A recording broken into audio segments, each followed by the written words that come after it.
perencanaan pendidikan dan menyikapi fatherless. Kajian ini sebentar lagi akan dimulai. Diharapkan umahat semua memperhatikan adab dalam bermajelis.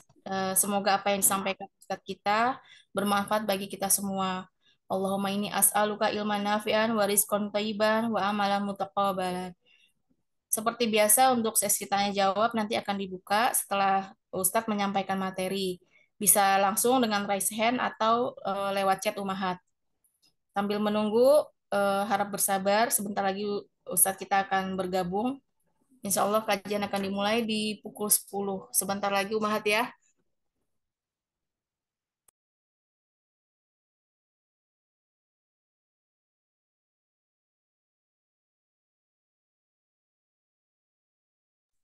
Alhamdulillah Ustadz Abu Salma sudah bergabung. Assalamualaikum Ustadz.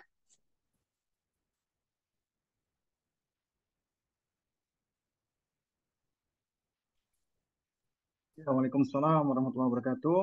Suara saya kedengaran? Jelas Ustadz, Alhamdulillah. Tafadhol Alhamdulillah. Ustadz.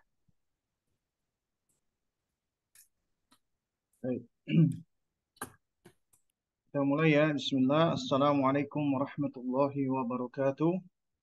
Innal hamdalillah nahmaduhu wa nasta'inuhu wa nastaghfiruhu wa natubu ilaih wa na'udzu billahi min syururi anfusina wa min sayyiati a'malina. Man yahdihillah fahuwal muhtad wa man yudlil falan tajid lahu waliyyan mursyida.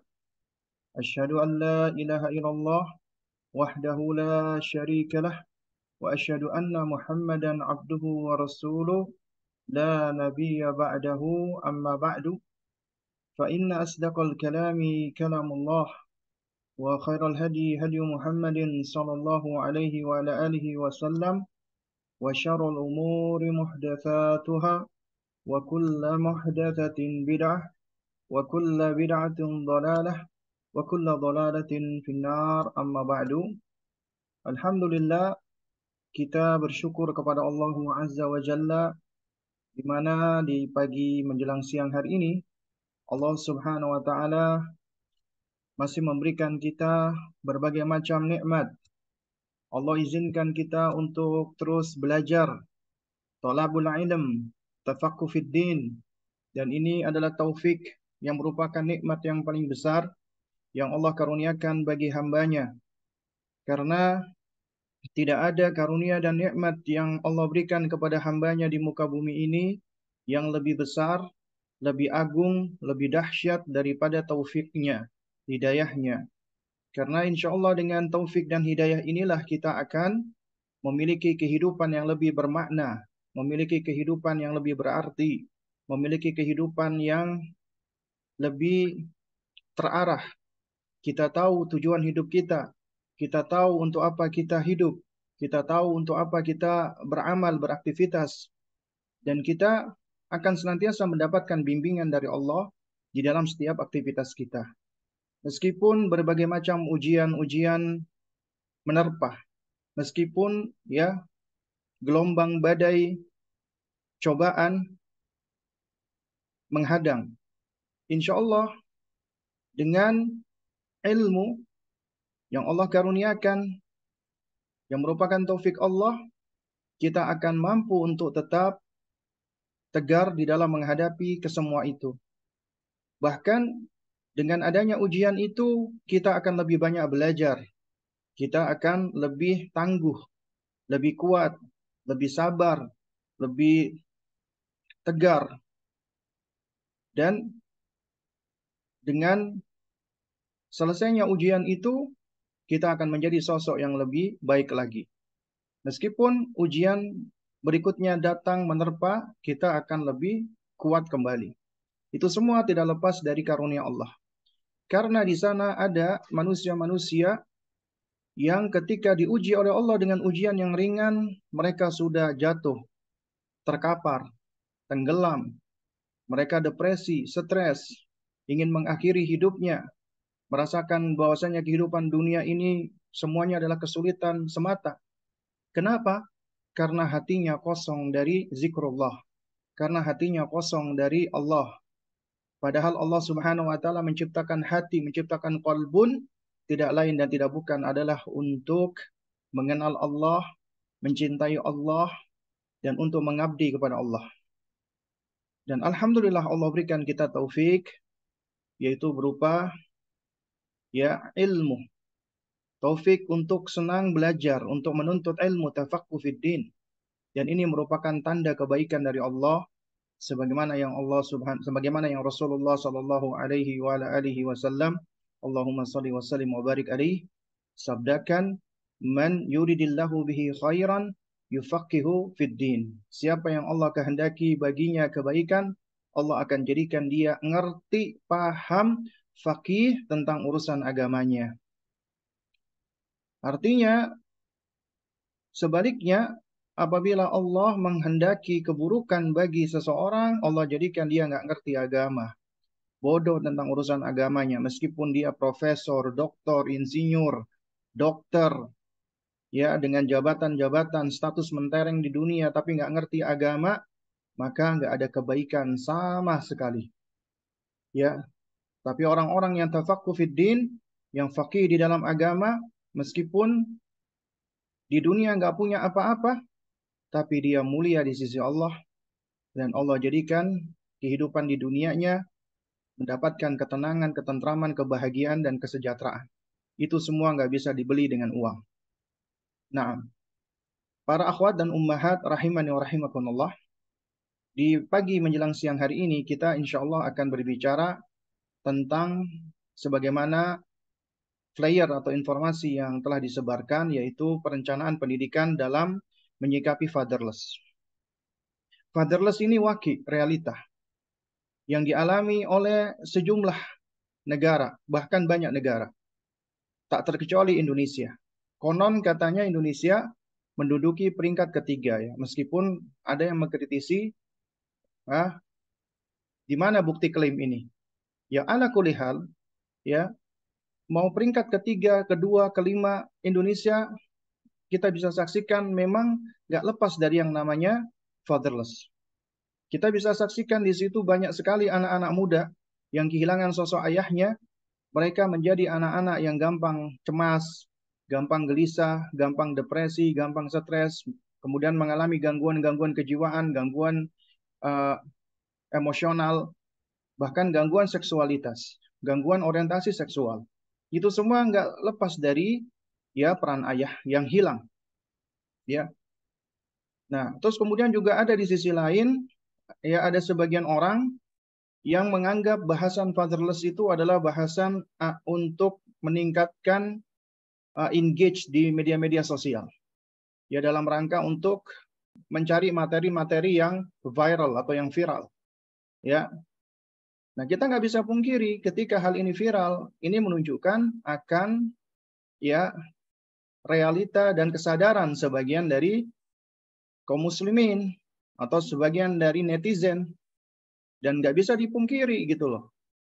Jadi adapun orang-orang yang menganggap bahwasanya pembahasan fatherless itu cuma untuk meningkatkan animo dan lain sebagainya, maka kita jawab ya bahwasanya kullu ina'in ya bima fihi yamdah. Setiap wadah itu akan menumpahkan apa yang ada di dalamnya.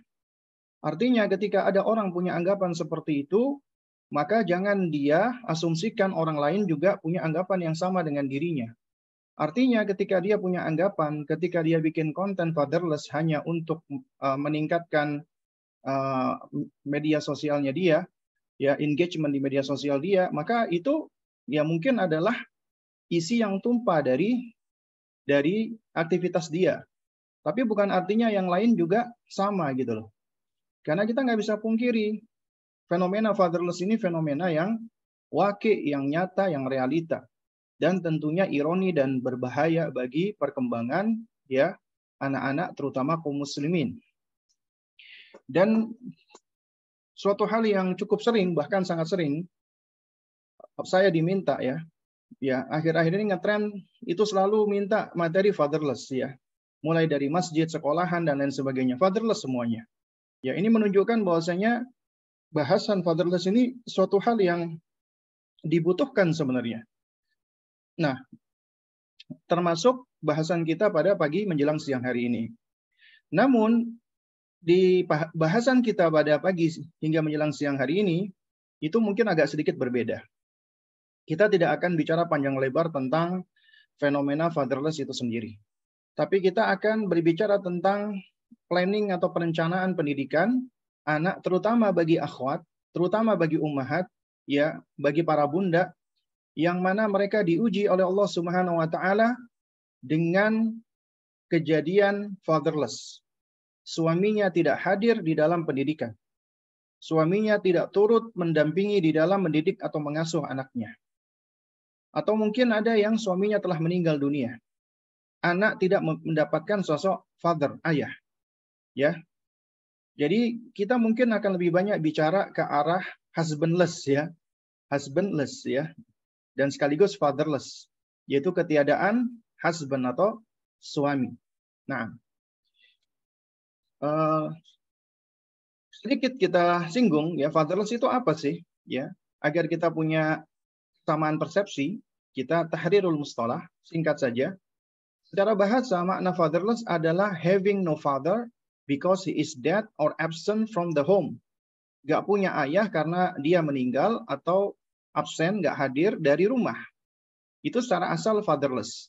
Karena di dalam bahasa Inggris ya, apabila suatu kata diikuti dengan kata less, itu menunjukkan makna sebaliknya.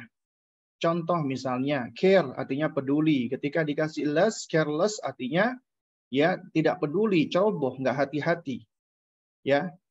Atau contoh lagi misalnya effort. Effort itu artinya usaha. Ya, usaha, upaya. Dikasih less, effortless artinya nggak perlu berusaha, artinya nyantai, nggak ngoyo. Ya. Nah, jadi apabila kata diikuti dengan kata less, itu artinya biasanya menunjukkan makna sebaliknya. Ya, demikian pula fatherless artinya having no father, nggak punya ayah, because he is dead or absent from the home, karena dia mati atau mohon maaf meninggal atau absen dari rumah. Dan ada dua bentuk fatherless. Pertama, ketiadaan ayah karena ayah meninggal dunia atau bercerai dengan istrinya. Ya, atau tidak tinggal bersama. Yang kedua adalah hilangnya peran ayah dalam pengasuhan dan tumbuh kembang anak. Peran ayah yang hilang itu karena ayah meninggal dunia, atau ayah bercerai kemudian nggak mau ngurusin lagi anaknya, atau ayah masih tetap tinggal bersama ibunya tapi nggak punya peran. Ya, itulah fatherless yang sebenarnya, hilangnya peran. Jadi fatherless bukan hanya kehadiran dan keterlibatan secara fisik, tapi juga secara emosi, secara psikologis. Nah, kemudian ada beberapa bentuk fatherless ya yang perlu kita pahami bersama. Ya, yaitu yang pertama adalah fatherless dalam hal disfungsi peran ayah. Artinya ayah yang tidak lagi memiliki fungsi yang semestinya, tidak lagi ya memiliki fungsi dan peran yang seharusnya. Yaitu ayah yang tidak memiliki waktu yang berkualitas, quality time. Karena sibuk bekerja, akhirnya dia tidak memiliki kebersamaan dengan si anak.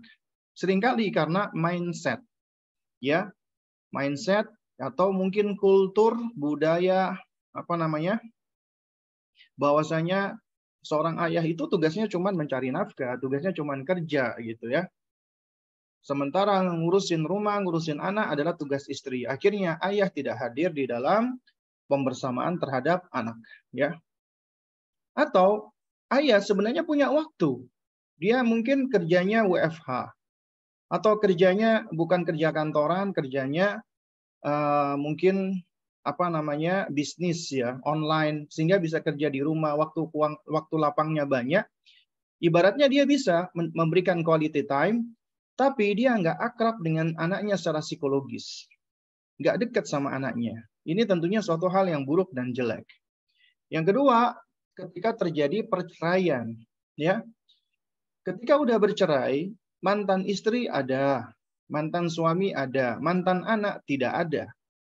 Artinya ketika suami istri itu sudah tidak lagi berstatus sebagai suami istri, udah bercerai, tapi tetap kewajiban untuk menafkahi, membimbing dan mendidik serta membersamai anak itu tetap berlangsung.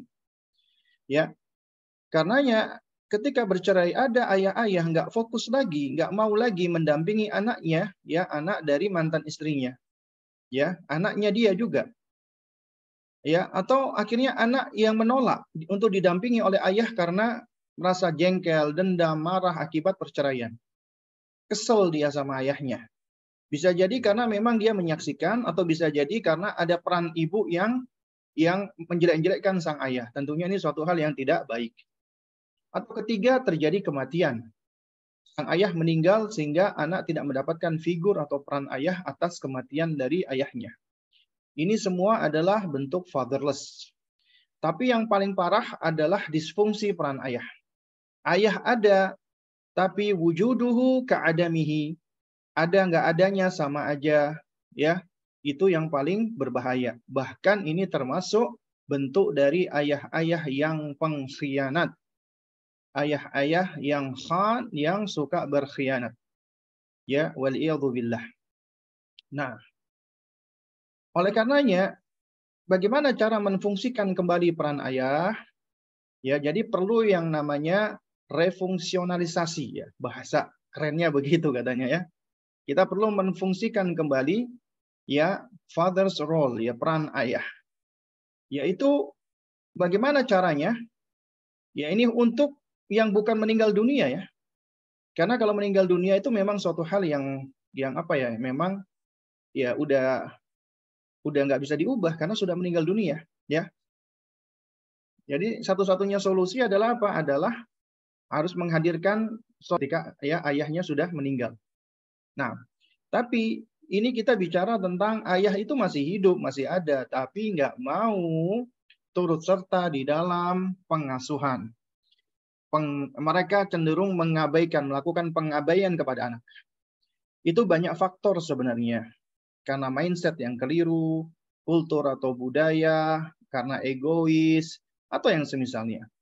Karena itulah untuk merefungsionalisasikan peran ayah, di situ perlu untuk pertama membangun mindset paradigma bahwa pendidikan anak tanggung jawab berdua suami dan istri, bukan tanggung jawab istri doang. Wong anak itu lahirnya dari upaya berdua, nggak mungkin istri hamil tanpa ada peran suaminya. Nggak mungkin. Kecuali Allah menghendaki lain, dan itu pun juga kejadian-kejadian spesial yang hanya dialami oleh orang-orang yang spesial seperti Ibunda Maryam alaihissalam.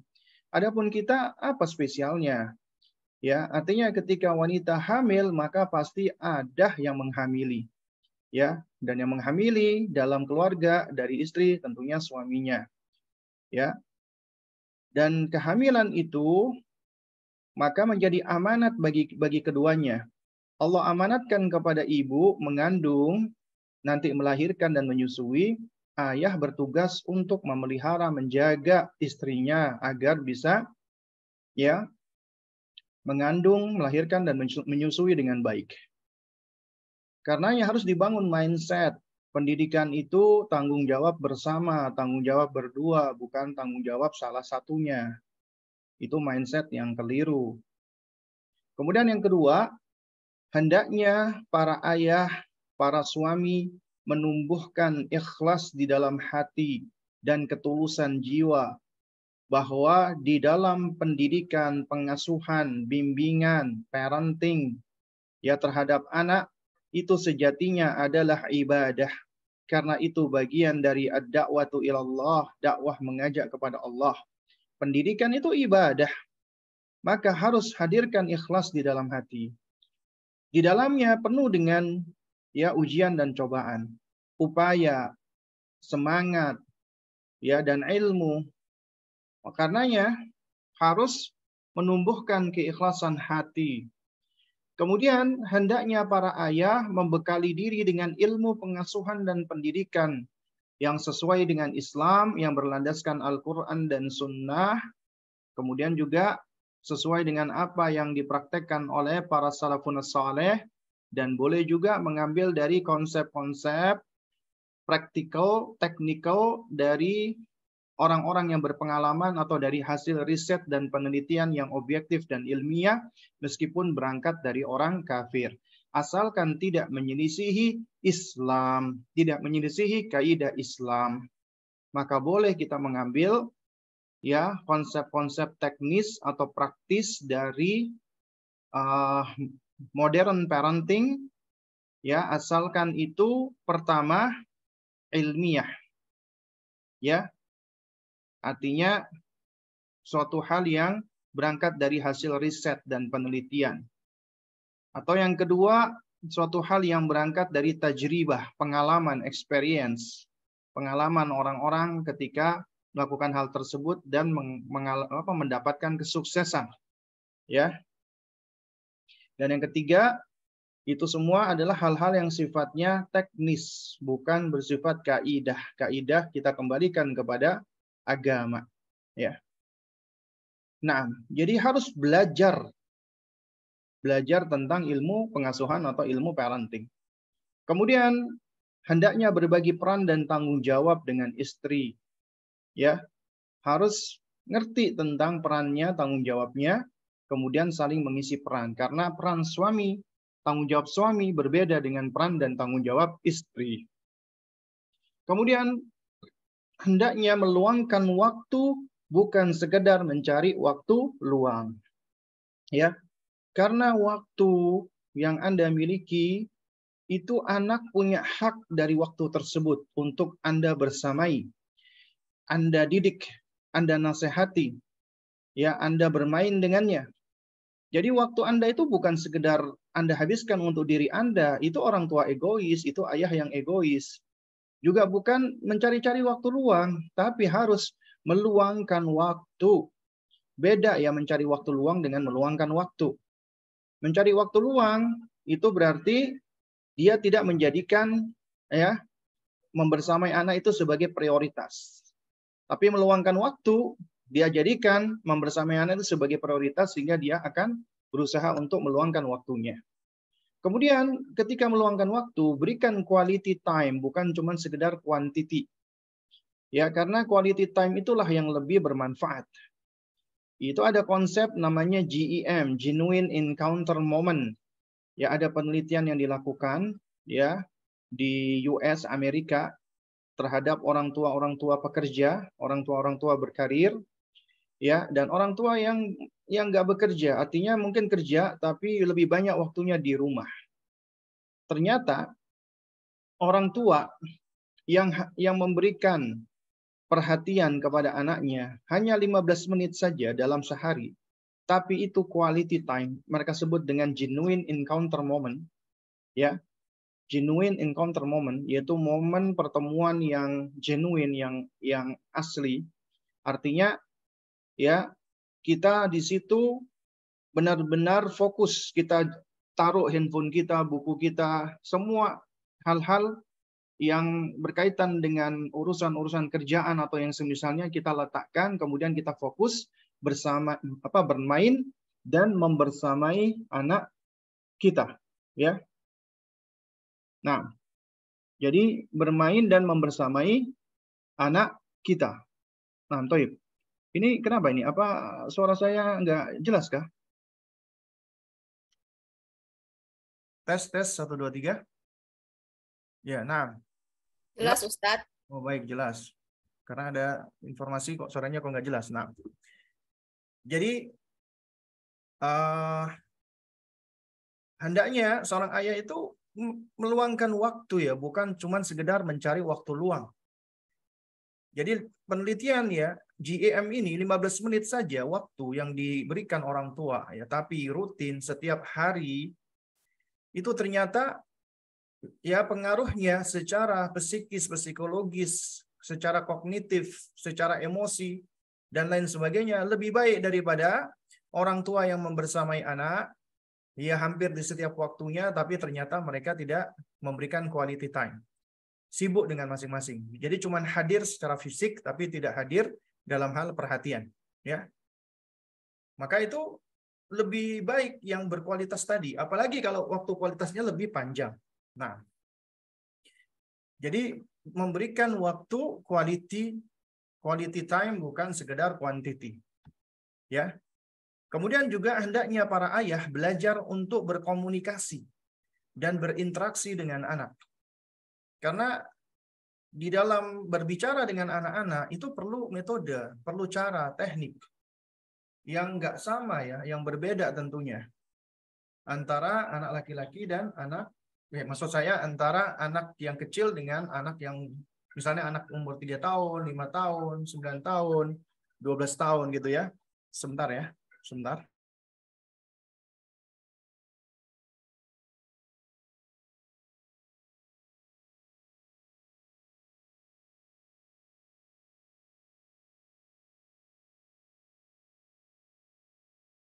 Ya, nah, jadi harus melatih cara berkomunikasi dan berinteraksi dengan anak dengan cara yang tepat, yang baik ya. Karena seorang ayah juga perlu untuk apa? Perlu untuk belajar berkomunikasi. Dan ini sebenarnya suatu hal yang udah Allah karuniakan, Allah berikan kepada orang tua sebenarnya ya, khususnya ayah. Tinggal bagaimana ya kita belajar, melatih. Makanya semua hal itu sebenarnya bisa dilatih, bisa dipelajari. Baik. Kita lanjutkan. Lalu kemudian bagaimana langkah-langkah untuk mengembalikan peran ayah tersebut ya? Maka ini mau nggak mau harus melibatkan banyak aspek ya.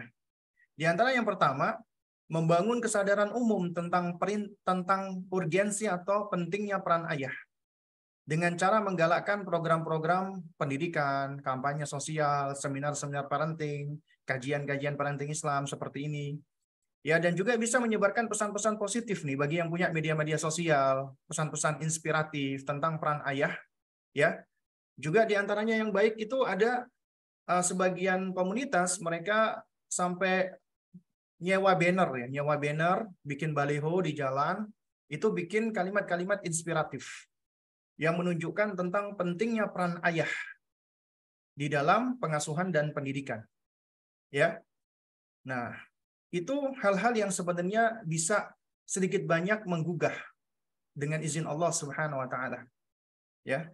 Dan ini berarti adalah tugas bersama meskipun kita fokus pertama kali adalah ke dalam keluarga.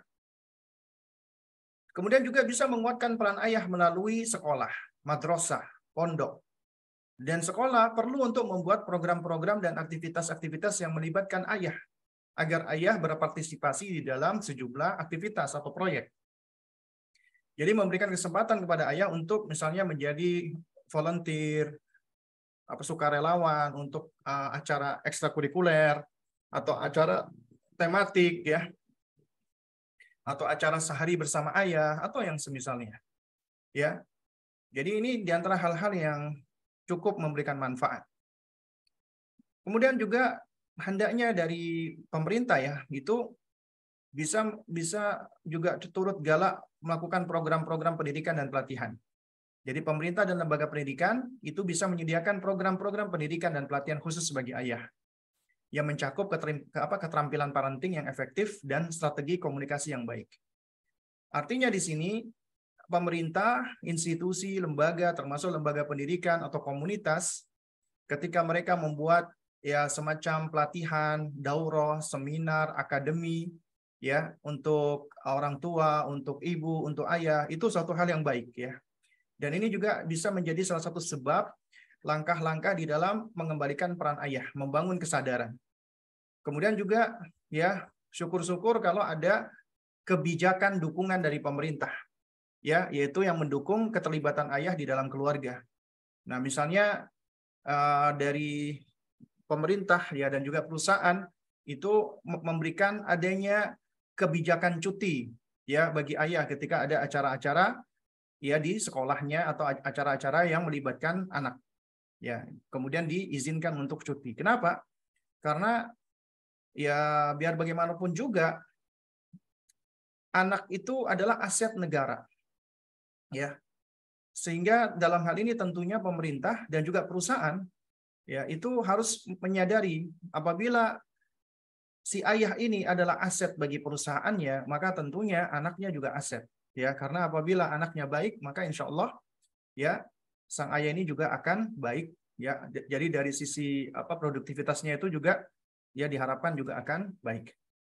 Nah, kemudian perlu adanya kolaborasi pemerintah, sekolah, masyarakat, ya, komunitas, lembaga, institusi, ya, khususnya ketika terjadi fenomena-fenomena fatherless, ya. Dan dalam hal ini suatu hal yang baik ya apabila pemerintah daerah ataupun elemennya mulai dari RT, RW, lurah, camat dan seterusnya itu menginisiasi program-program ya yang mengajarkan pengasuhan, melibatkan ayah dan memberikan dukungan, apalagi ada dukungan finansial ya untuk implementasinya. Maka ini tentunya suatu hal yang baik untuk bisa mengembalikan peran ayah. Nah, sekarang bagaimana bagi para ummahat, bagi para akhwat, bagi para bunda itu yang mengalami husbandless. Ya, awalnya husbandless, nanti ujung-ujungnya fatherless. Jadi mereka ditinggalkan oleh suami.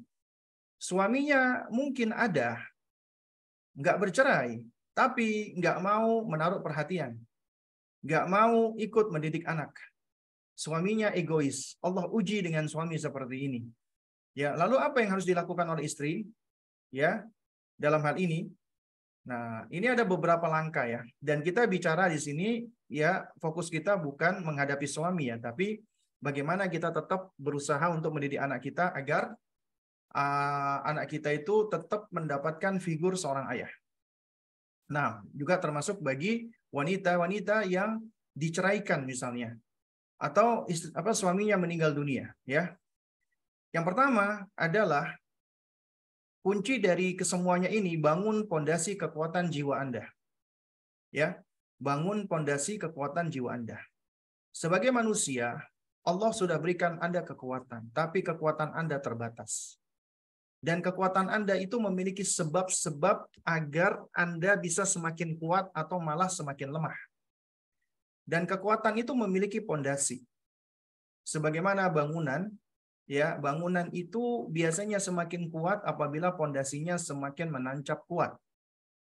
Karenanya, ya, manusia juga perlu dibangun. Anda juga perlu membangun diri Anda, jiwa Anda. Ya, dan tidak ada cara yang efektif untuk membangun pondasi kekuatan jiwa Anda kecuali dengan mendekat kepada pencipta jiwa Anda dan pencipta diri Anda, yaitu Allah. Karena la haula wa la quwata illa billah. Tidak ada daya, tidak ada kekuatan ya itu kecuali hanyalah dengan pertolongan Allah Subhanahu wa taala. Sehingga siapapun dari hamba Allah yang mendekat kepada Allah, bertaqarrub kepada Allah, memohon kepada Allah ya, kemudian bermunajat kepadanya, memohon bantuan pertolongannya, melainkan Allah akan menolong dan menguatkan dirinya. Kemudian juga dengan cara mempelajari agamanya dengan lebih mendalam. Belajar tentang Islam lebih mendalam. Tafaqquh fid din. Secara ta'silan wa tafsilan, secara terperinci dan secara sistematis. Karena seseorang apabila dia semakin mendalami agamanya, maka akan semakin kuat pondasinya, akan semakin kuat jiwanya. Kemudian juga memperbanyak ibadah kepada Allah dengan keikhlasan, banyak berzikir, tilawatul Quran, tadabbur Al-Quran, ya. Nah, ini diantara hal-hal yang dapat membangun pondasi kekuatan jiwa kita. Nah, karena apabila pondasi kekuatan jiwa kita, maka kita hanya akan bersandar kepada Zat yang Maha Kuat. Dan itulah Allah Subhanahu wa taala, dialah Allah yang akan senantiasa menguatkan kita. Karena apabila kita bersandar kepada yang Maha Kuat, maka kita pun akan kuat. Sebaliknya apabila kita bersandar kepada makhluk yang lemah, makhluk yang dhaif, maka yang terjadi adalah kita akan kecewa. Kita akan sedih. Ya. Nah, juga tidak ada kekuatan bagi jiwa melainkan dengan membangun koneksi dengan Sang Pencipta Allah Rabbul Alamin. Dengan kata lain, untuk membangun pondasi kekuatan jiwa Anda adalah bangun koneksi Anda dengan Sang Pencipta. Kuatkan koneksi tersebut. Kuatkan attachment Anda dengan Allah Subhanahu wa taala. Karena itu akan menjadi pondasi yang paling fundamental, pondasi yang paling asasi yang akan membangun diri Anda, jiwa Anda, mental Anda, emosi Anda, fisik Anda, dan kesemua apa yang ada di dalam diri Anda. Karena ketika Anda mendekat kepada Allah, Anda membangun koneksi dengan baik kepada Allah, maka Anda akan menjadi hamba yang paling tahu, ya, yang paling kenal dengan Allah. Sehingga Anda menjadikan hidup Anda adalah untuk Allah. Anda menjadikan semua aktivitas Anda adalah untuk Allah dan karena Allah. Maka Allah akan menolong Anda dan menguatkan diri Anda. Kemudian yang kedua, bangun kekuatan mental Anda.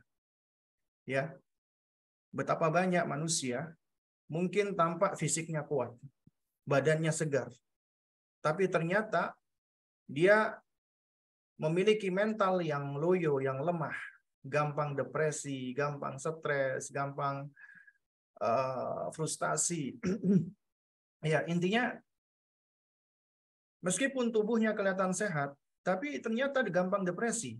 Dan itu cepat atau lambat akan mempengaruhi fisiknya. Fisiknya pun juga akan down, jatuh ketika mentalnya jatuh. Karena ya bangun kekuatan mental Anda. Untuk menguatkan mental Anda, memang kuncinya tadi yang pertama, membangun kekuatan jiwa. Dan Anda perlu belajar untuk mengenali diri Anda agar Anda mampu untuk mengendalikan emosi dan perasaan Anda. Artinya Anda perlu mempelajari apa sih yang memicu, men-trigger emosi, karena emosi itu ada pen-triggernya. Kemudian Anda juga perlu untuk menyadari apa yang sedang terjadi. Allah karuniakan kepada Anda kemampuan observasi, mendengar dan melihat. Dan Anda juga diberikan Allah kemampuan untuk meregulasi, untuk bisa menangani emosi kemarahan dengan tepat, ya. Kemudian latih mindset Anda di dalam menghadapi segala sesuatu dengan pijakan iman kepada takdir Allah. Dan yakini semua keputusan Allah itulah yang terbaik. Saat misalnya nih contoh, ya, Anda menikah, Anda punya ekspektasi. Tidak sesuai ekspektasi Anda dengan suami Anda belajar. Ya ternyata aku berekspektasi kepada manusia itu aku hanya mendapatkan kekecewaan. Ya. Jadi aku kecewa ketika aku berekspektasi kepada manusia. Makanya dari situ kita belajar nggak perlu kita membangun ekspektasi kepada manusia. Ya, hendaknya kita bersandar hanya kepada Allah. Kemudian kita juga belajar nih ketika suami misalnya menceraikan kita. Ya, akhirnya kita belajar siapapun orang yang awalnya mungkin kita sayangi, kita cintai, tetap dia bisa datang dan pergi. Dan bisa jadi mungkin kita cinta tapi hanya bertepuk sebelah tangan. Dia nggak sayang, nggak cinta sama kita. Tapi ketika kita cinta sama Allah, Allah akan mencintai kita. Tidak ada yang namanya cinta bertepuk sebelah tangan ketika kita mencintai Allah, menyayangi Allah. Satu-satunya yang tidak akan pergi dari kita hanya Allah. Semua makhluk akan datang dan pergi. Itulah yang akan membangun kekuatan mental kita. Juga iman kepada takdir Allah yang baik dan yang buruk. Semua apapun yang terjadi nggak lepas dari ketentuan Allah. Jadi kita tetap akhirnya yakin dengan apa yang Allah putuskan. Kita yakin bahwasanya tidak semua apa yang kita inginkan, yang kita harapkan, itu Allah kabulkan. Karena tidak semua yang kita inginkan itulah yang terbaik bagi kita. Di sisi lain, Allah akan memberikan apa yang baik untuk kita, apa yang sesuai dengan kebutuhan kita, keadaan kita. Seringkali tanpa kita sadari. Dan ini nggak lepas dari ilmu. Dan ini nggak lepas dari ya belajar tentang akidah tauhid, terutama al-imanu bil qadari khairihi wa syarrihi. Iman kepada takdir Allah yang baik dan yang buruk. Ya. Mungkin ada di antara kita diuji oleh Allah dengan suami, ya. Oh ya, saya pernah di Medan. Ketika itu ada acara Muslim berdedikasi. Itu seperti acara Muslim Fest ya, yang ada di Medan, diselenggarakan oleh kawan-kawan kita. Nah, di situ ada booth ya, jadi teman-teman bikin booth ya. Di antaranya saya selama beberapa hari standby di booth itu untuk konsultasi dengan para ya ikhwah di sana yang punya masalah tentang masalah keluarga ataupun pengasuhan. Nah, di hari pertama ada seorang akhwat yang ditemani oleh ibunya sembari menggendong bayi. Ya, awalnya si akhwat ini tidak bicara, tapi ibunya yang nyuruh supaya bicara. Ya, jadi disuruh dia ngomong. Kemudian akhirnya dia cerita dan juga ditimpali oleh ibunya. Yang singkat cerita adalah ini si akhwat ini ya masya Allah dia udah pakai cadar ya pada saat itu hadir ya. Dia menceritakan bahwasanya dia menikah dengan seseorang laki-laki dan suaminya sekarang sedang dipenjara karena kasus narkoba. Ya, kasus narkoba. Ya. Kemudian selama menikah, suaminya itu sering KDRT, memukul dia, menghantam dia sampai memar-memar luka-luka. Ya. Nah, tapi ironinya si akhwat ini masih sayang sama suaminya tadi. Ya. Nah, mungkin kalau di dalam ilmu kejiwaan itu ada namanya apa ya?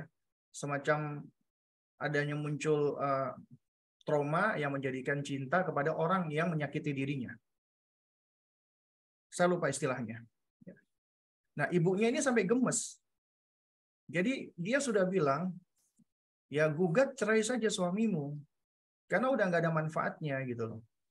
Dan ketika saya dengar ceritanya, itu udah memang nggak ada manfaatnya, nggak ada yang bisa diharapkan kebaikan dari suami ini kecuali dia bertaubat dan tanda-tanda taubat masih nggak ada. Yang ada adalah dia di penjara, dia masih sering telepon, minta kirim uang untuk beli rokok, untuk beli ini. Istrinya ketika datang itu masih dibentak-bentak, di penjara, dibui. Dia nggak peduli sama anaknya dan seterusnya. Ya.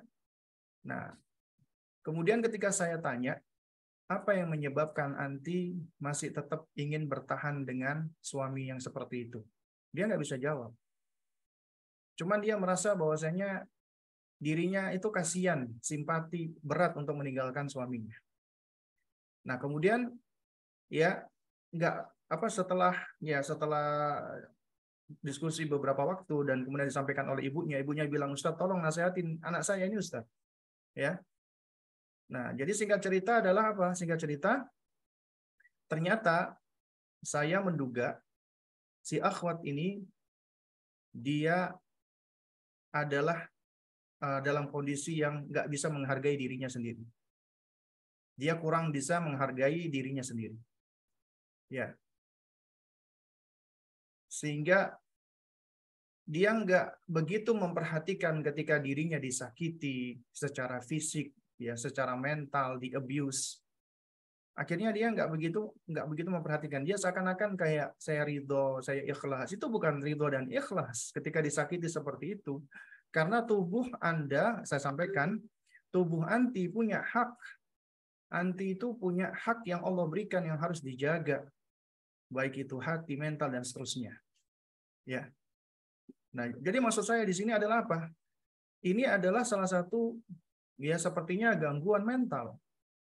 Ya, udah disakiti seperti itu, tapi tetap masih ingin ya bersama dengan pasangannya yang posesifnya luar biasa, ada kecenderungan narsisnya, suka menyakiti, suka manipulasi. Memang kata ibunya, habis mukulin anaknya, dia kayak kayak minta maaf, tapi kemudian ujung-ujungnya tuh disalahkan istrinya. Kamu kalau seandainya nurut sama aku nggak akan pukul kamu, nggak mungkin aku pukul kamu, aku sayang sama kamu. Cuman karena kamu begini, aku pukul kamu. Ya, jadi gaya-gayanya seperti itu gaya-gaya orang-orang yang mengalami Mengalami NPD. Ya. Nah, ini tentunya bahaya bagi sang pasangan. Ya. Nah, dalam kondisi-kondisi ini memang berat ya buat kami ya, khususnya buat saya untuk berkonsultasi itu akhirnya kita menyarankan untuk bercerai karena biasanya kita sarankan sabar, islah. Tapi ini kondisi-kondisi yang beda dari kondisi-kondisi yang biasanya gitu loh. Nah, jadi ini ternyata bisa mempengaruhi mental. Nah, di antara yang waktu itu yang saya sampaikan adalah apa? Adalah ya, kalau Anti nggak bisa menghargai dan nggak bisa memuliakan diri Anti sendiri, maka nanti akan kesulitan untuk ke depannya, dan yang akan jadi korban adalah sang bayi, anak tersebut. Jadi nanti harus belajar untuk apa? Untuk memuliakan diri, untuk menghormati diri, menghargai diri. Ya. Dan nanti berhak untuk mendapatkan kebahagiaan. Berhak untuk mendapatkan orang yang lebih baik. Berhak untuk mendapatkan imam yang bisa mengarahkan gitu loh. Dan alhamdulillah yang namanya laki-laki itu bukan cuma itu. Ya insya Allah kalau anti mematut diri, Allah akan hadirkan. Yakin itu. Makanya bangun mindset. Bangun kekuatan mental. Ya, kita nggak bergantung kepada manusia. Kita nggak bergantung kepada suami. Ya, tapi kita bergantung kepada Allah. Tapi secara sebab, ya bolehlah kita misalnya bergantung nafkah. Itu tapi secara sebab saja. Tapi secara mutlak, kita bergantung kepada Allah. Karena kalau kita bergantung hanya kepada suami begitu saja, kita akan kecewa. Kita akan ya sedih, marah, dan seterusnya. Nah, kemudian langkah berikutnya, bangun attachment Anda dengan anak. Ya, bangun attachment Anda dengan anak. Karena ketika dia kehilangan sosok ayah, jangan sampai sosok ibu juga akhirnya pudar. Ya, akhirnya juga pudar dari ayah, dari sang anak. Karena ya Anda tetap harus fokus membangun attachment Anda dengan anak Anda. Baru kemudian nanti ya berikutnya adalah berupaya untuk mengisi kekosongan. Nah, di antara bangun attachment dengan anak, itu adalah Anda harus memprioritaskan waktu dengan si kecil. Misalnya Anda qadarullah harus mencari nafkah, karena apabila Anda nggak bekerja, ya nanti Anda akan kesulitan untuk memberikan makan kepada anak. Anda harus bekerja, maka ya berikhtiar cari kerja yang halal. Cari kerja yang tidak mengandung kemaksiatan, yang tidak ikhtilat misalnya, yang tidak mengandung riba, yang tidak mengandung ada unsur-unsur haram. Kalau bisa waktunya cenderung fleksibel, Allah akan mudahkan insya Allah. Dan Anda harus lebih memprioritaskan waktu dengan sekecil meskipun di tengah kesibukan Anda. Apalagi nih yang masih punya suami. Suami yang mungkin sibuk kerja nih, jarang di rumah. Tapi kebutuhan Anda sudah terpenuhi. Maka Anda fokuskan untuk memprioritaskan waktu Anda dengan si kecil. Bangun attachment yang kuat. Di antaranya dengan makan bersama. Karena ada penelitian nih yang menunjukkan bahwasannya ya keluarga, orang tua yang suka makan bersama dengan anak itu akan menguatkan attachment dan bonding. Ya, akan membangun kepercayaan. Akan menguatkan ikatan emosional dari aktivitas makan bersama. Kemudian juga ngobrol dengan anak, dengan si kecil sebelum dia tidur. Sebelum tidur ngobrol, bercerita, berkisah, itu juga akan menguatkan bonding atau attachment. Ya, artinya Anda perlu membangun memori-memori indah dengan anak Anda. Kemudian bermain bersama. Ya, luangkan waktu untuk bermain bersama anak. Ya, mulai dari permainan-permainan yang sederhana sampai permainan-permainan di luar rumah. Ya. Kemudian saling belajar menghargai. Maksudnya gimana menghargai satu dengan yang lain? Ya, artinya Anda punya ego sebagai orang tua. Anak Anda juga punya ego. Ya, ego Anda kepingin anak Anda itu nurut sama Anda, taat sama Anda, nggak mau ngebantah Anda. Egonya anak, dia pingin dia bermain-main, dia kepingin dia nggak diatur-atur dan sebagainya. Apa artinya? Ada ego orang tua dan ego anak. Kalau masing-masing lebih mendahulukan egonya, yang terjadi konflik berkepanjangan. Karena itulah harus ada harus ada upaya untuk mengharmonisasikan ego tadi, mengkompromikan ego. Ya, dan dalam hal ini tentunya orang tua harus lebih banyak mengalah, tapi tetap dengan aturan yang jelas. Ngalah bukan artinya kalah, bukan artinya memanjakan anak, tidak. Ya. Kenapa kita perlu mengalah? Karena kita pernah menjadi anak-anak, tapi anak-anak kita belum pernah menjadi orang tua.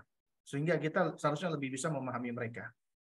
Kemudian juga izinkan mereka untuk membantu pekerjaan rumah. Kita berikan mereka kepercayaan.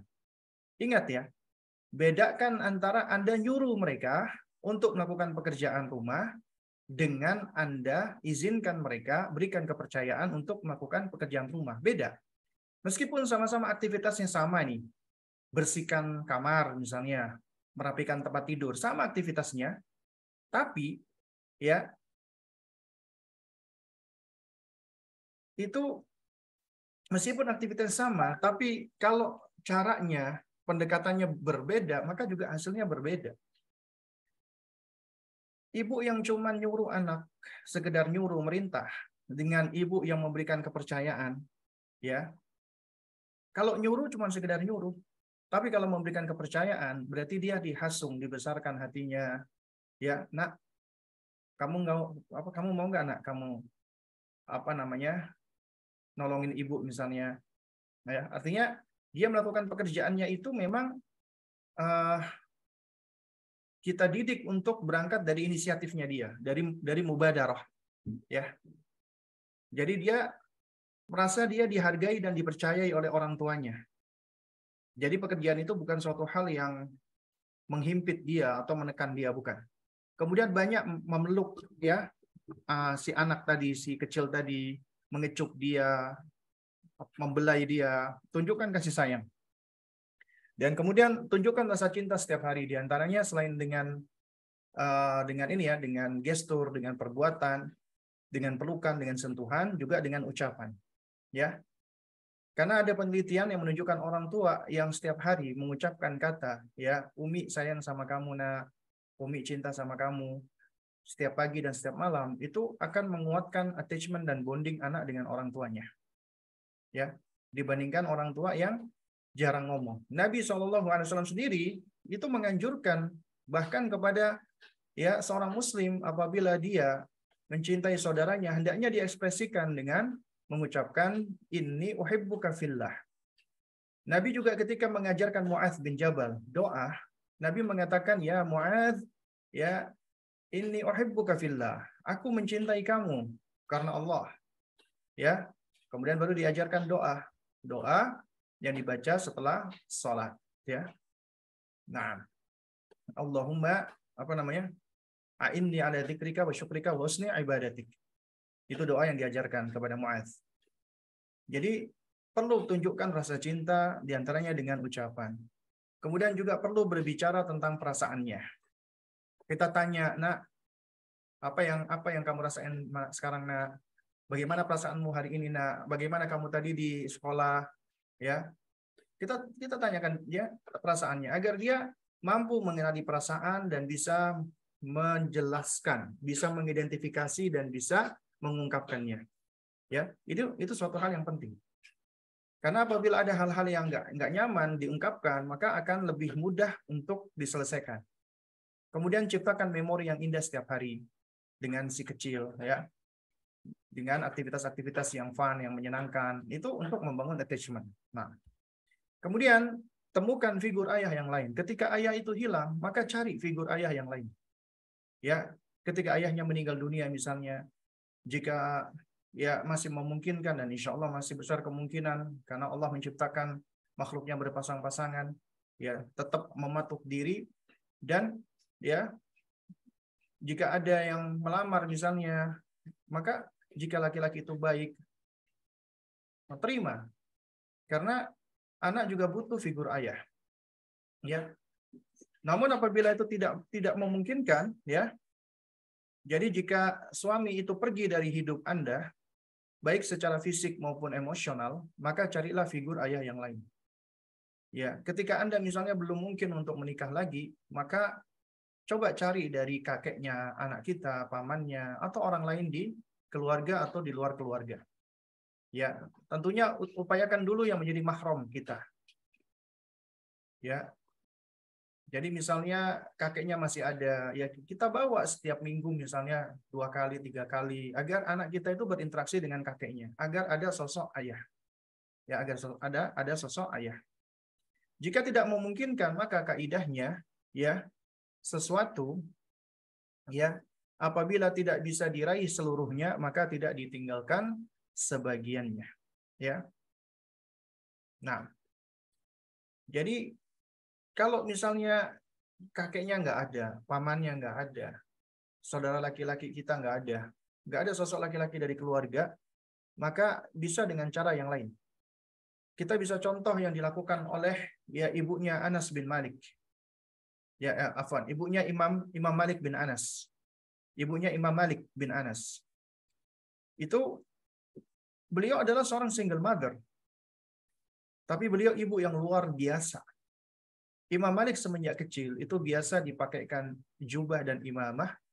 Kemudian beliau hantarkan ke Masjid Jami' di majelisnya Imam Rabi'ah. Kemudian beliau berpesan, "Ya Malik, khudh adab Rabi'ah qabla an ta'khudha ilmahu." Wahai Malik, ambillah adabnya Rabi'ah sebelum engkau mengambil ilmunya. Au kama qala. Ya, au kama qalat ya. Jadi dicarikan guru atau tutor atau pengajar, nggak apa-apa, bagus itu. Misalnya anak Anda laki-laki, ya. Kemudian Anda carikan sekolah yang baik agar dia bisa berinteraksi dengan guru-gurunya laki-laki, atau Anda ikutkan dia TPA, ya ustadznya laki-laki, atau Anda bisa misalnya ikutkan dia bela diri. Juga anak Anda perempuan juga sama misalnya. Ya, tetap hadirkan sosok laki-laki di dalam hidupnya. Ya, kenapa? Karena anak itu butuh figur laki-laki, figur ayah. Ya. Dan kehilangan figur ayah itu akan memunculkan ketimpangan. Dan kaidahnya itu tadi, kalau nggak bisa meraih seluruhnya, jangan ditinggalkan sebagiannya. Meskipun sedikit, asalkan ikhtiar, insya Allah mudah-mudahan ya itu bisa menjadi sebab. Kemudian belajar memaafkan dan move on. Ini juga penting nih, ya. Karena ketika Anda memaafkan orang lain, memang nggak semudah seperti membalikkan telapak tangan. Tapi dengan kita memaafkan suami itu misalnya melakukan keburukan, ya asalnya berat untuk kita maafkan, tapi kita tetap belajar. Ya, itu bisa membebaskan kita dari emosi negatif di dalam pikiran yang seringkali itu akan mengungkung kita untuk berbuat baik. Sementara menaati suami itu nggak ada kaitannya suami mau jelek, mau buruk, mau jahat, nggak ada kaitannya. Selama itu ketaatan ya tidak di dalam kemaksiatan, wajib istri menaati suami. Wajib. Nggak ada kaitannya suami itu baik atau buruk. Kenapa? Karena ini perintah Allah dan Rasulnya. Seringkali cobaan bagi seorang wanita ketika dia hendak menaati suaminya adalah ketika suaminya menurutnya nggak baik, dia nggak mau taat. Padahal ya nggak ada urusan suaminya baik atau nggak baik. Asalkan perintahnya itu tidak melanggar syariat, dia tetap harus ya menaati suaminya. Ya. Nah, makanya di sini perlu bagi sang istri itu belajar untuk berbesar hati di dalam menghadapi kesalahan suami. Dan ini memang suatu hal yang nggak mudah. Makanya tidak seperti membalikkan telapak tangan. Tapi ingat, ketika Anda memaafkan suami, ya, itu sebenarnya manfaatnya adalah bukan untuk sang suami itu, tapi juga lebih besar manfaatnya untuk diri Anda. Karena Anda akan lebih lega, Anda akan melepaskan energi dan emosi-emosi negatif Anda ketika Anda belajar memaafkan dia. Karena kalau Anda nggak memaafkan dia, Anda akan selalu dikungkung dengan emosi negatif. Yang ada Anda kecewa, marah, sebel, jengkel, dendam, dan lain sebagainya. Itu semua akan menggerus jiwa dan hati Anda. Tapi kalau Anda belajar memaafkan karena Allah mencintai hamba-hambanya yang pemaaf, ya itu juga akhlak yang mulia. Dan artinya begini ya, suami itu kan cobaan dari Allah. Allah menguji Anda dengan suami yang buruk, yang jelek. Ya, dan Anda tentunya ingin supaya Anda lulus dari ujian, yaitu dengan sabar dan ihtisab mengharap balasan dari Allah. Perbuatan buruk suami Anda itu nggak akan memberikan madarat ya di sisi Allah, nggak akan. Ya. Tapi kalau Anda maafkan ya keburukan suami Anda, maka selain Anda dapat pahala, insya Allah Anda juga akan mendapatkan ketenangan, akan lepas tadi emosi-emosi negatif tadi. Ya. Makanya yang namanya memaafkan itu bukan tentang orang lain, tapi tentang hal yang sebenarnya Anda lakukan untuk kebaikan diri Anda sendiri. Jadi kebaikannya untuk diri Anda gitu loh. Kemudian yang terakhir, hendaknya perbanyak doa kepada Allah, tawakal kepadanya. Karena sebetapapun ikhtiar Anda, ya, Anda berjibaku habis-habisan, tetap yang menentukan Allah. Allah yang membolak-balikkan hati. Karenanya peran doa di dalam segala hal, termasuk di dalam mengasuh anak, itu suatu hal yang krusial, sangat penting, dan menjadi kunci kesuksesan. Ikhtiar apapun yang Anda lakukan tanpa doa, sejatinya nggak akan berguna dan nggak akan bermanfaat. Ya, sementara kalau cuma berdoa saja tidak mau ikhtiar, itu juga adalah perbuatan orang-orang yang tidak tahu diri, karena kita diperintahkan untuk mengambil sebab. Ya, nah jadi kita berusaha, kemudian kita tawakal, serahkan kepada Allah sembari kita memperbanyak doa kepada Allah Subhanahu wa taala. Ya, mungkin ini bisa disampaikan di kesempatan kita pada pagi hingga menjelang siang hari ini. Ya, alhamdulillahirabbil alamin walhamdulillahilladzi bi ni'matihi tatimmus shalihat. Allahumma 'allimna ma yanfa'una wanfa'na ma 'allamtana wa zidna ilma. Nah, di sini ada beberapa pertanyaan ya sepertinya yang sudah masuk, dan kita persilahkan ya bagi yang ingin bertanya langsung untuk raise hand ya. Sembari menunggu yang raise hand, ini ada yang raise hand ya. Nah, sebentar saya stop share screen dulu supaya kelihatan. Ya, silakan. Ini Ibu Dini Samarinda.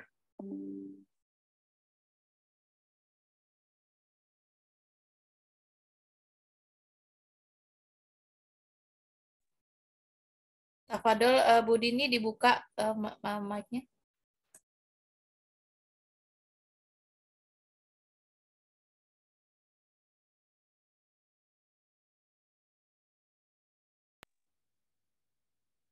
Assalamualaikum warahmatullahi wabarakatuh. Waalaikumsalam warahmatullahi wabarakatuh. Jazakallah khair Ustadz atas ilmunya. Semoga Ustadz dan keluarga senantiasa diberikan kesehatan. Yang ingin saya tanyakan adalah, ini ada beberapa ya Ustadz yang saya alami pribadi. Alhamdulillah suami bisa mendampingi anak gitu, mengasuh anak, seperti memandikan, memakai baju, mengajak main, turut hadir. Namun yang ingin saya tanyakan, apakah suami juga perlu membantu pekerjaan rumah ya Ustadz, walaupun kita sebagai istri tidak keberatan mengerjakan pekerjaan rumah.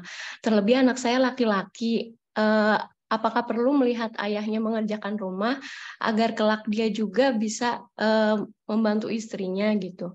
Yang kedua, tadi terkait yang Ustadz sampaikan mengenai kita boleh mengambil ilmu dari orang kafir gitu ya, asal tidak melukai kaidah kita. Nah, yang ingin saya tanyakan itu tentang sensory play menggunakan bahan makanan itu bagaimana hukumnya?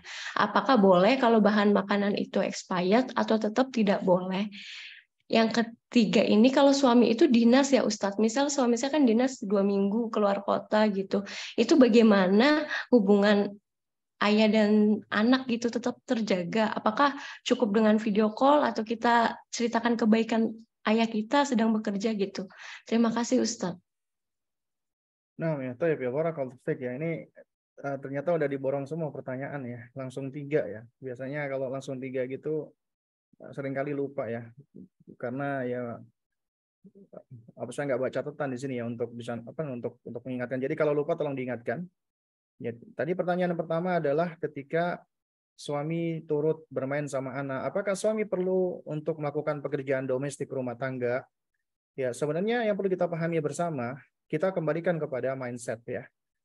Memang ada budaya kultur-kultur tertentu ya,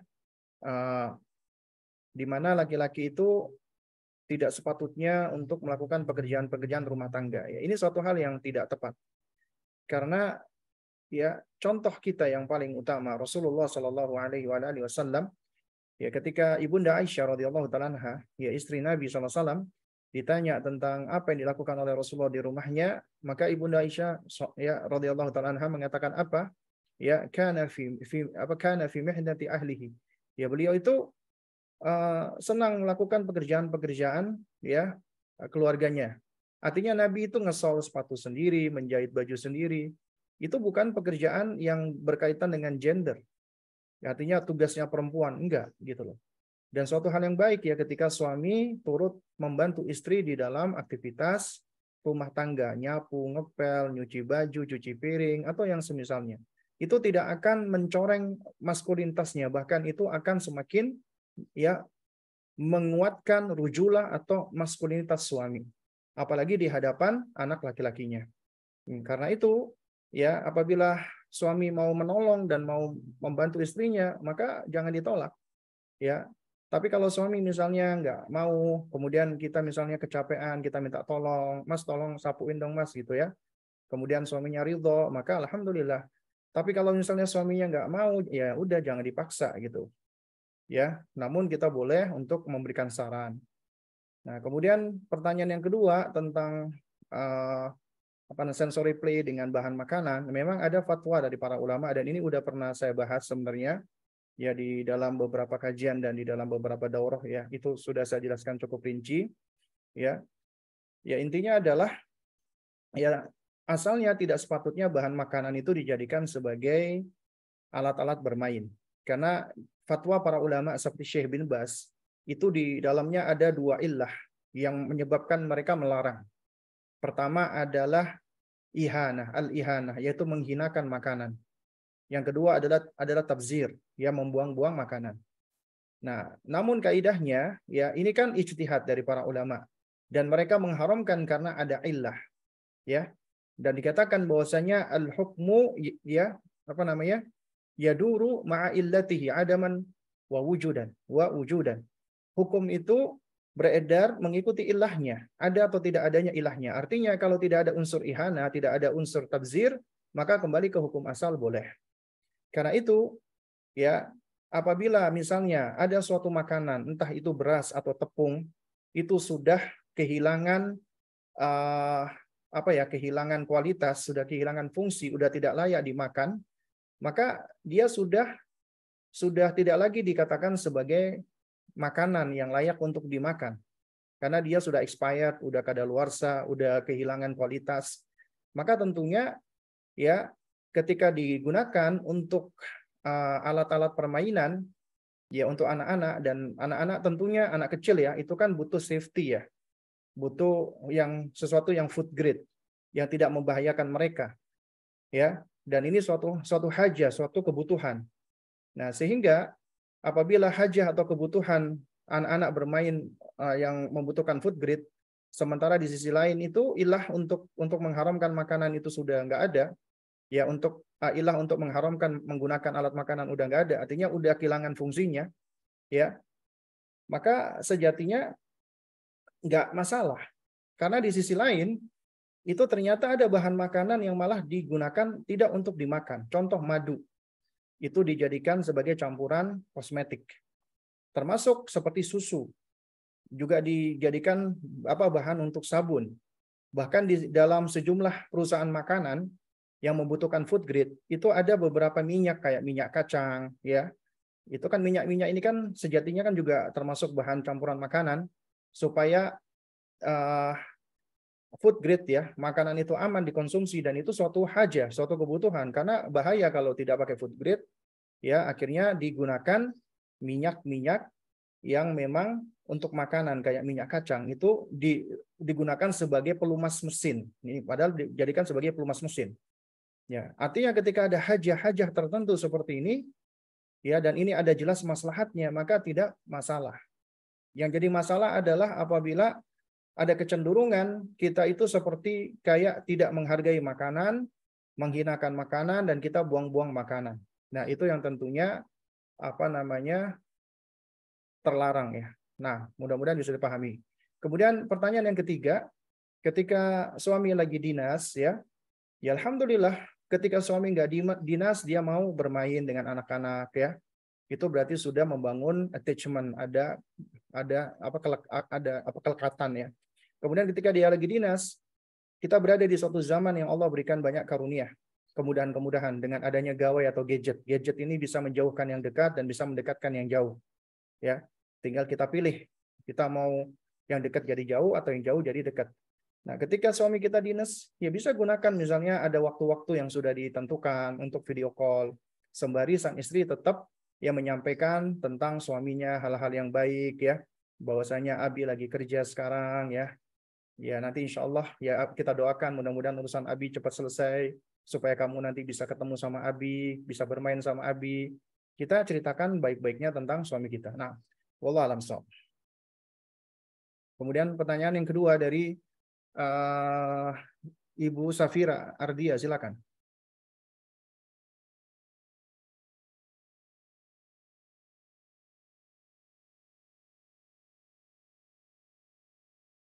Nah, tafadhali. Silakan dibuka mic-nya.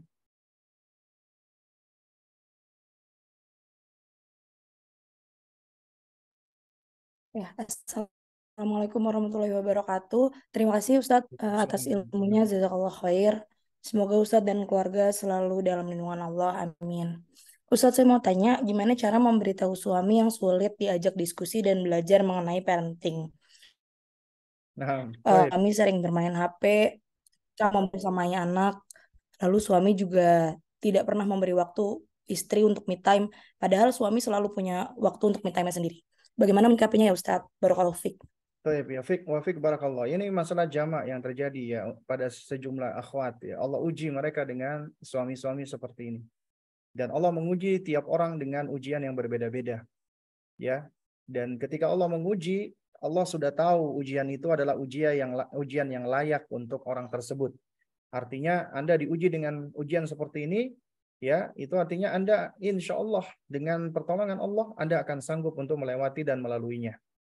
Ya, ketika suami Anda abai, cuek, sibuk sama handphone, nggak mau ikut urusan anak dan lain sebagainya, maka ini adalah ya musibah sebenarnya.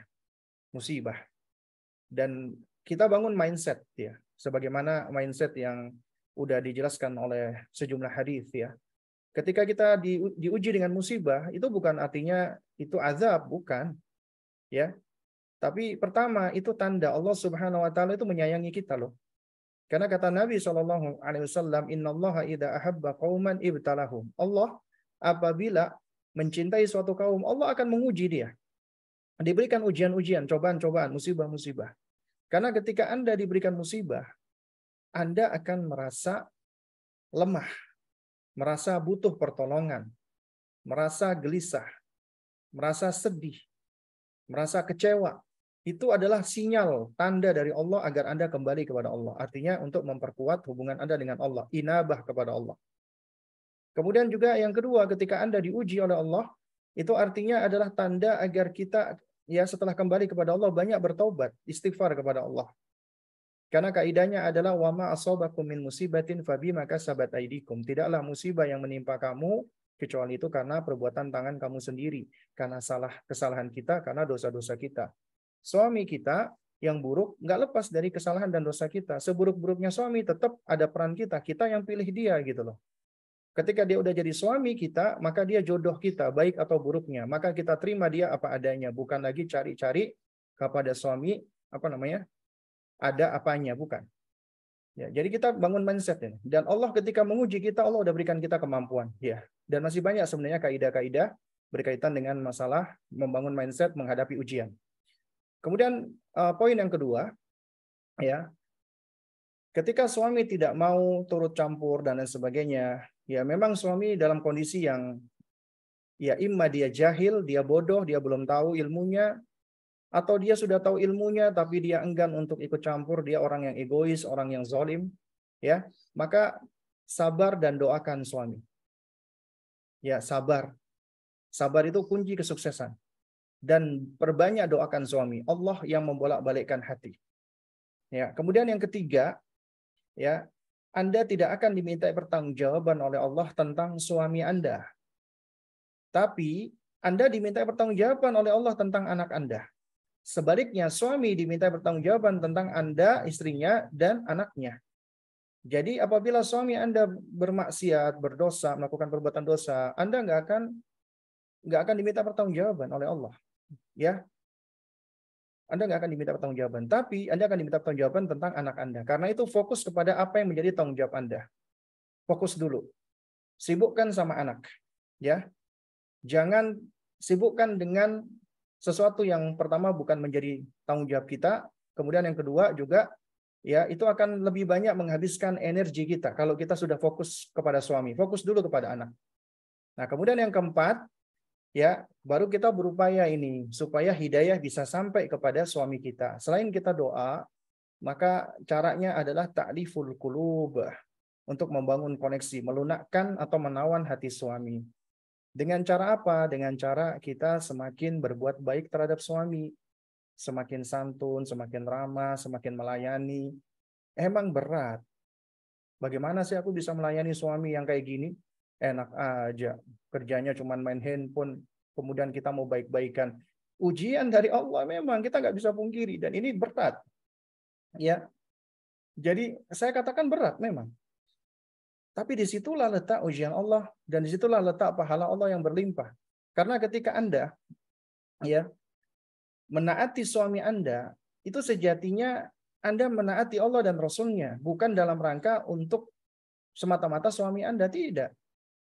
Ya, istri itu menaati suami itu karena mengikuti perintah Allah dan Rasul-Nya, bukan karena suaminya baik atau nggak baik, bukan. Kalau dikembalikan kepada suami baik dan nggak baik, maka akan capek kita ini. Ya, jadi nggak akan ada namanya bakti istri lagi kepada suami. Tapi karena ini perintah Allah dan Rasul-Nya, dan di dalam perintah Allah dan Rasul-Nya pasti mengandung kebaikan. Karena ini dapat melunakkan hati suami dengan izin Allah. Sebab-sebab hidayah turun. Jadi ketika Anda semakin melayani suami, semakin baik, ya suami insya Allah akan semakin sayang dengan istri seperti ini. Sehingga ketika terbangun koneksi, maka akan lebih mudah bagi Anda untuk melakukan koreksi. Ya, nah ini mungkin di antara hal-hal yang bisa kita lakukan. Nah, wallahu a'lam bishawab. Di sini ada pertanyaan yang masuk ya dari chat. Suami saya berusaha keras agar sebisa mungkin ada dan sering bertemu anak-anak dari pernikahan sebelumnya. Namun mantan istri karena sakit hati tidak mudah ditemui dan terjadi kesenggangan. Seringkali anak-anak mendengar kata-kata, ya kamu sama ayah kamu saja, sana sama istri barunya. Jadi bukan karena tidak mau, tapi karena tidak ada koordinasi yang baik. Bagaimana saran Ustadz atas hal ini? Nah, jadi apabila anak itu mengikuti ibunya marah, sakit hati dengan suaminya, mantan suaminya maksudnya, ya, maka apabila sang mantan istri ini, sang ibu ini itu melarang anaknya bertemu dengan ayahnya, itu dosa dia. Dia dosa. Karena dia menjauhkan anak dari ayahnya. Ya. Dan ini perbuatan yang egois ketika dia nyuruh atau memerintahkan anak untuk apa? Untuk maksudnya kayak diusir dari dirinya. Kesana kamu ikut sama ayahmu sama ibu barumu gitu kan. Nah, terus kemudian juga dari sisi sang suami, sang mantan suami, apabila menghadapi seperti ini, maka hendaknya dia bersabar. Dia tetap ya berusaha untuk berbuat baik terhadap mantan istrinya, dan juga dia tetap ya berbuat baik terhadap anaknya, dan ajarkan anaknya untuk bersabar. Ya, dan suami berhak untuk mengambil anak sebenarnya. Anak itu seharusnya menjadi tanggung jawab suami. Ya, jadi kalau mantan istri misalnya berbuat hal-hal seperti ini, maka kalau dia berulang-ulang melakukannya, udah dinasehati, udah dengan cara baik, maka boleh diancam. Ya, anak itu dibawa oleh sang suami. Kenapa? Karena kalau tidak, anak ini akan hidup dalam kondisi yang nggak baik. Ya, karena dia hidup dengan seorang ibu yang dalam kondisi masih belum bisa move on ya dari dendamnya, dari sakit hatinya, dan itu akan memberikan ya efek yang negatif terhadap sang anak gitu ya. Nah, tapi lebih utama adalah kita melakukan islah ya. Tetap si mantan suami ini tetap berbuat baik terhadap mantan istrinya. Dan ajak istrinya, istri barunya untuk apa? Untuk menjalin ukhuwah ya dengan karena tetap anaknya suaminya itu adalah bagian dari anak-anaknya. Karena apabila anak itu tinggal di rumahnya, itu menjadi tanggung jawab istri barunya ini. Karena di dalam hadis Nabi SAW mengatakan wal mar'atu ya ra'iyatun ya fi baiti zaujiha wa ala waladihi. Itu kata Nabi. Seorang wanita bertanggung jawab tentang rumah suaminya dan tentang anaknya, anak suaminya. Ya. Karena anak suaminya, anak yang lahir dari rahimnya itu tetap anak suaminya. anak yang lahir dari rahim wanita yang lain tetap anak suaminya. Itu tetap menjadi tanggung jawab dia. Ajak suami, ya maksudnya ajak istrinya untuk ya menjalin ukhuwah, ya agar tetap bisa menjalin hubungan yang baik. Nah, merujuk pada kitab Kisah Tauhid Ibunda Hajar, bagaimana aplikasinya di dalam kehidupan ummahat di zaman ini, Ustaz? Ana mewakili keluhan beberapa ummahat. Keluhan apa ini? Merujuk kisah Tauhid. Apakah Tauhid itu identik dengan mandiri, di mana istri melaksanakan kewajiban mengasuh anak-anak ini dengan sense kemandirian agar tidak ridho, tidak nyesek ketika mendapati suaminya yang disfungsional? Ya, tidak bisa dipungkiri hal tersebut dapat mendorong ke polar ekstrim, di mana istri menganggap suaminya tidak ada, dan ini bisa merembet ke aspek-aspek lain seperti memudarnya respek istri kepada suami. Umat membutuhkan nasihat untuk menguatkan diri mereka, karena rumitnya mengajak para suami untuk mau tahu belajar tentang parenting, bahkan menyampaikan nasihat kadang justru madarat. Nah, jadi yang pertama saya ingin koreksi, kisahnya Ibunda Hajar tidak menunjukkan sama sekali adanya disfungsional suami beliau, yaitu Nabi Ibrahim alaihissalam. Ya, tidak sama sekali. Ya, dan tidak ada indikasi ke sana sama sekali. Karena Nabi Ibrahim adalah seorang ayah yang hebat, yang luar biasa. Allah abadikan beliau di dalam Al-Quran sebagai ayah yang luar biasa. Dan tidak ada yang namanya tanda-tanda disfungsional dari seorang Nabi Ibrahim alaihissalam. Itu salah kaprah, salah paham. Ya. Dan ini kalau misalnya ada orang-orang parenting muslim yang mengangkat, berarti itu berangkat dari kejahilan, dari kebodohan. Karena Nabiullah Ibrahim alaihissalam tidak pernah melakukan disfungsi sebagai seorang ayah. Karena apa yang dilakukan oleh Nabi Ibrahim alaihissalam itu adalah ujian dari Allah, perintah dari Allah, wahyu dari Allah, untuk membawa istri dan anaknya Ismail yang masih bayi ke sebuah tempat yang kering, yang gersang, tidak ada tumbuhan, tidak ada tanaman, tidak ada sesuatu apapun di situ. Itu perintah dari Allah, ujian dari Allah. Ya, gak ada urusannya sama disfungsional seorang ayah. Itu konsep yang keliru 100%, 1000% keliru apabila dikaitkan dengan Ibunda Hajar. Karena di dalam di dalam kitab-kitab tafsir diterangkan bahwasanya setelah Nabi Ibrahim alaihissalam meletakkan Hajar dan Ismail di Makkah, ya ketika itu atau di Makkah, kemudian Nabi Ibrahim alaihissalam pulang ke Palestina. Nabi Ibrahim alaihissalam itu Allah karuniakan ya kendaraan khusus para nabi dan rasul. Apalagi Nabi Ibrahim adalah Khalilullah. Allah berikan kendaraan buruk namanya, sebagaimana Rasulullah SAW diberikan buruk. Dan disebutkan di dalam sejumlah riwayat, Nabi Ibrahim alaihissalam itu setiap beberapa waktu datang mengunjungi ya Ibunda Hajar alaihissalam dan putranya Ismail dengan kendaraan buruknya. Jadi nggak ada namanya disfungsional, nggak ada. Makanya Ibunda Hajar alaihissalam ketika ditinggal oleh Nabi Ibrahim alaihissalam, ya ketika beliau pergi melangkah dengan gontainya, karena ya, Nabi Ibrahim alaihissalam ya sebagai manusia biasa, sebagai ayah, sebagai suami, ya karena ini perintah Allah, tetap ada sisi beliau merasa berat di situ. Makanya Ibunda Hajar ngomong kepada Nabi Ibrahim alaihissalam, ya Ibrahim, apakah engkau hendak meninggalkan kita? Ya, tatrukuna, ya fil wadi, di lembah yang la syai'un wala insun, yang tidak ada sesuatu, nggak ada manusia, nggak ada tumbuhan. Ibrahim nggak jawab sampai 3 kali, baru Ibunda Hajar sadar. Ya,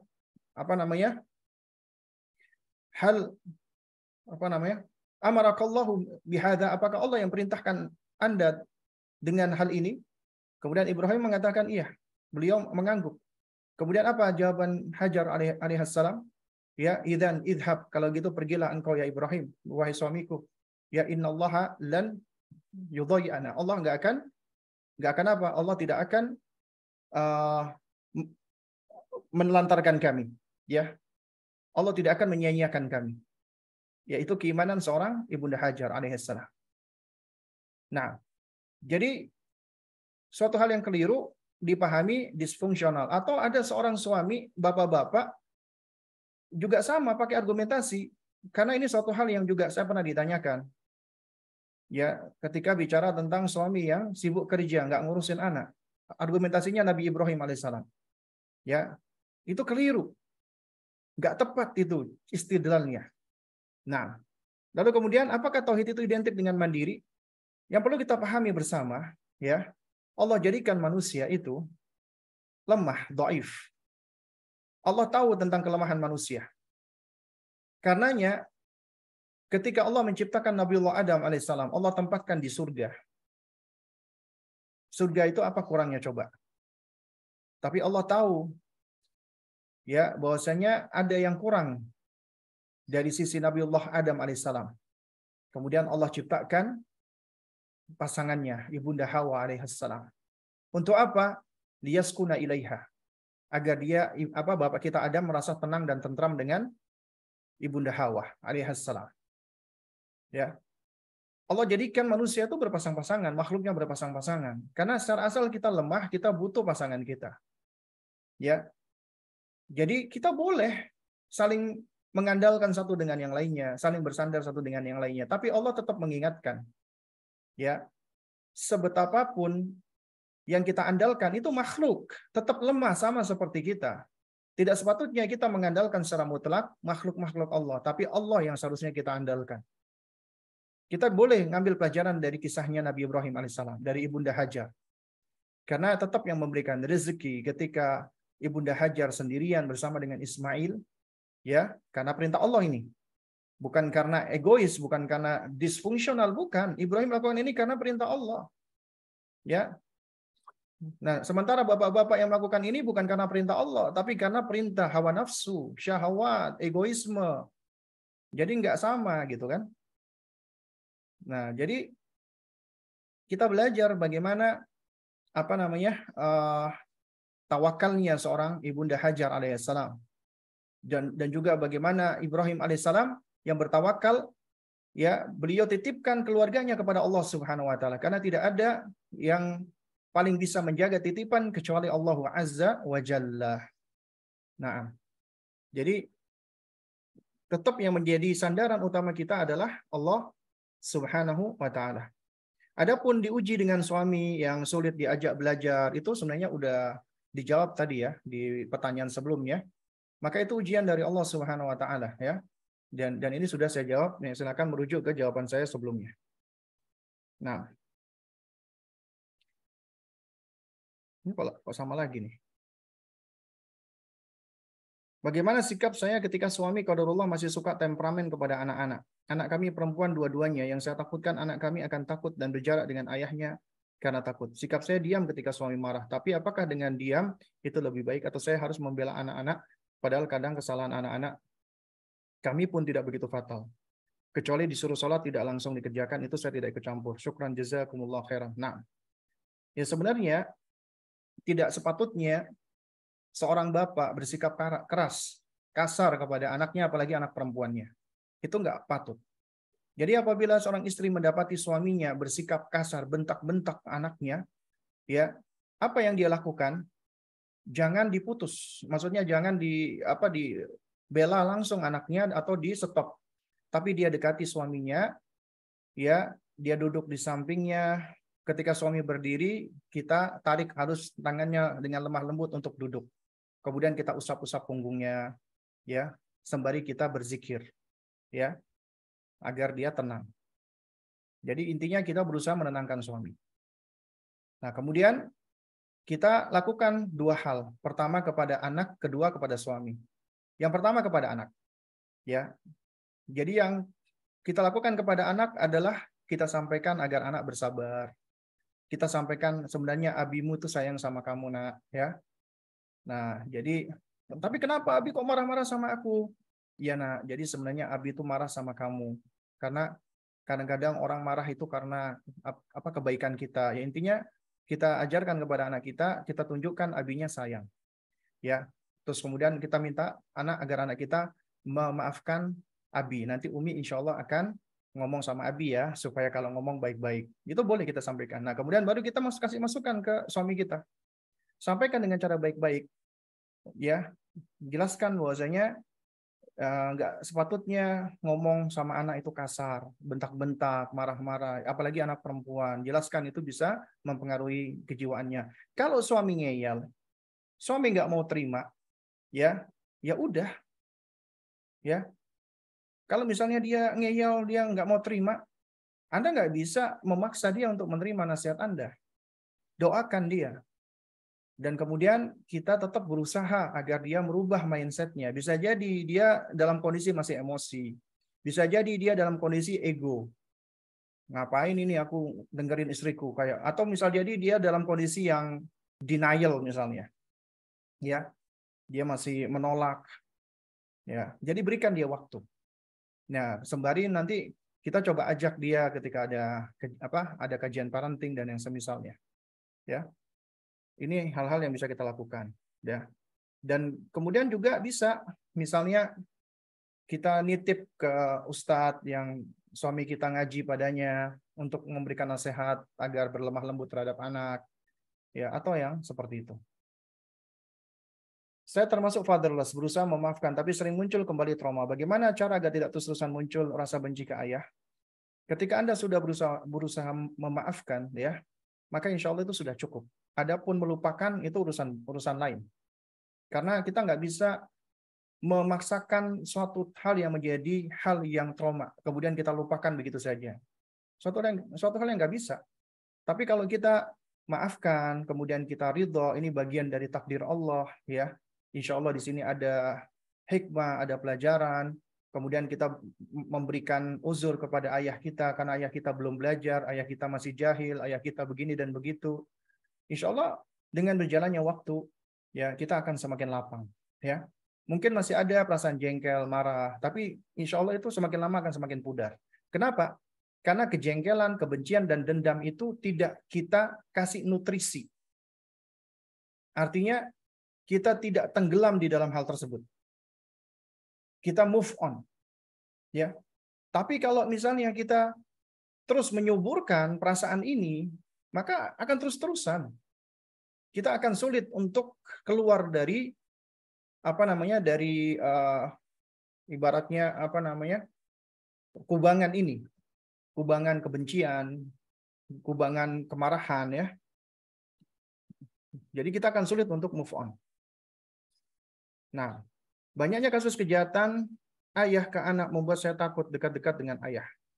Saya dulu sering menceritakan perilaku bapak sebab saya ingin mencari solusi, tapi saya menyesal. Saya takut dosa menyebar aib bapak.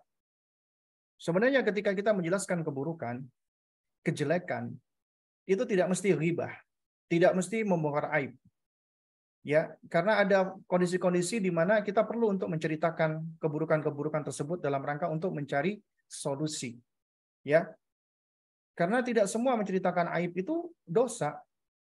Karena ada kondisi-kondisi di mana kita harus menceritakan aib. Ya.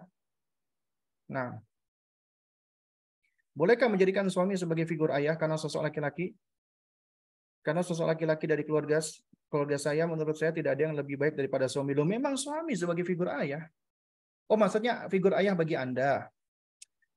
Nah, kalau Anda jadikan sebagai figur ayah bagi Anda, itu ibaratnya Anda jadikan dia seperti ayah, maka nggak boleh. Tapi kalau Anda jadikan dia sebagai figur ayah, ya, figur yang Anda harapkan, dan itu ada pada diri suami Anda, dan itu kemudian dia lakukan kepada anak-anak Anda, maka itu suatu hal yang tidak masalah sebenarnya. Ya. Nah.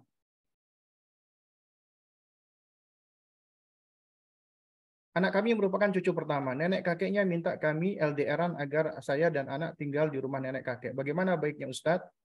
Ya nggak boleh. Ya. Karena namanya pernikahan itu tidak sepatutnya LDR atau long distance marriage, ya, LDM. Ya, seharusnya tidak demikian kecuali apabila ada hal-hal yang mendesak. Ya.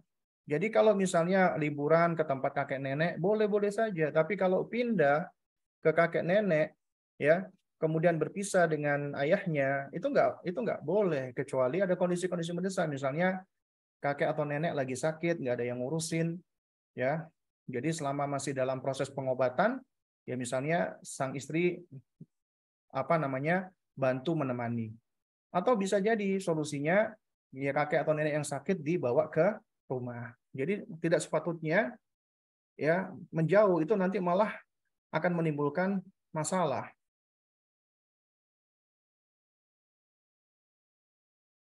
Nah, Toyib ya, sepertinya sudah tidak lagi pertanyaan ya yang saya lihat di sini.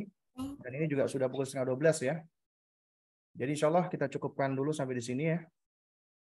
Nah, barakallahu fikum jami'an. Mudah-mudahan yang sedikit ini bisa memberikan manfaat untuk kita semua. Kurang lebihnya saya mohon maaf ya apabila ada hal-hal yang kurang berkenan, yang hak datangnya dari Allah Azza wa Jalla, yang batil datangnya dari diri saya pribadi. Kita tutup dengan kafaratul majelis. Subhanakallahumma wa bihamdik asyhadu an la ilaha illa anta astaghfiruka wa atubu ilaik. Assalamualaikum warahmatullahi wabarakatuh.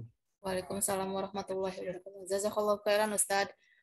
Alhamdulillah Ummahat, kajian pagi ini kita sudah selesai. Sampai ketemu di kajian selanjutnya bersama Ustadz kita. Tafadhol untuk live.